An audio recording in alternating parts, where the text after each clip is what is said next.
اور امام بخاری رحمت اللہ علیہ جنہوں نے یہ کتاب لکھی ہے اس کے بھی 3 پیغام یاد رکھنا۔ احمد بن حفص بیان کرتے ہیں جب امام بخاری کے والد آخری سانسوں میں تھے میں ان کے پاس گیا، تم کیا چھوڑ کے جا رہے ہو؟ تو اس نے خوش ہو کے کہا سنو، لا اعلم من مالی درہما من حرام ولا درہما من شبہہ، میں اپنے بچوں کے لیے مال ایسا چھوڑ کے جا رہا ہوں جس میں 1 درہم بھی حرام کا تو دور کی بات، میرا 1 درہم بھی شبہ کا نہیں۔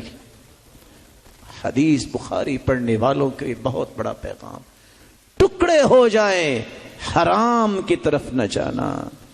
میرا رب کسی کو ضائع نہیں کرتا، حرام میں ہاتھ نہ ڈالنا۔ علی رضی اللہ تعالیٰ عنہ کہتے تھے الامان مفتاح الرزق، امانت یہ رزق کی چابی ہے۔ امام بخاری کو مال کیسا کھلایا گیا، نتیجہ بھی تو ویسا نکلا۔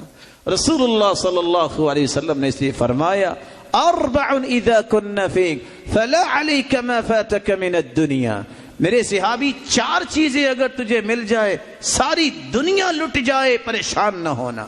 صدق و حدیث، بات سچی کرنا، حفظ و امانہ، امانت داری کا خیال کرنا، وعفت و مطعم، حلال توشہ مل جانا، وحسن و خلیقہ، اخلاق اچھا جس کا ہو جائے۔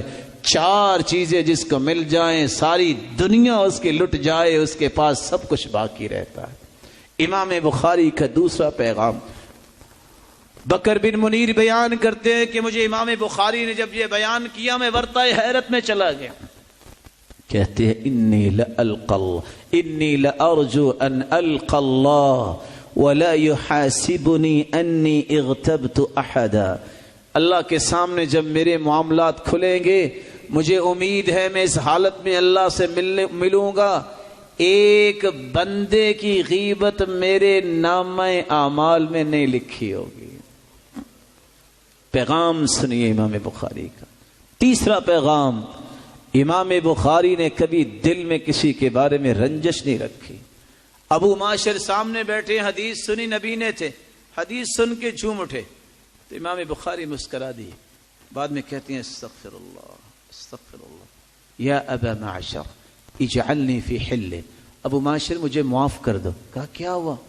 کہا آپ نے سر ہلایا تو میں ہنسا، گویا کہ آپ کا میں نے مذاق اڑایا۔ تو ابو معاشر رونے لگ گئے، کہا اگر آپ کو معاف نہیں کرنا تو کس کو کرنا ہے؟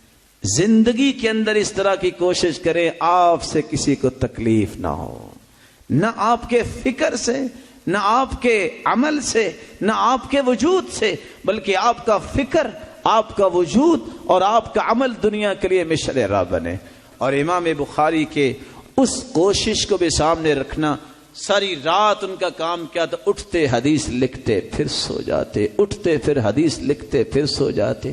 کس طرح استخارہ، کس طرح غسل، کس طرح نوافل اور کس طرح 13 دن پتے کھا کے گزارا کیا۔ میرے اللہ سے دعا ہے اللہ کروڑا رحمت نازل فرمائے امام بخاری پر۔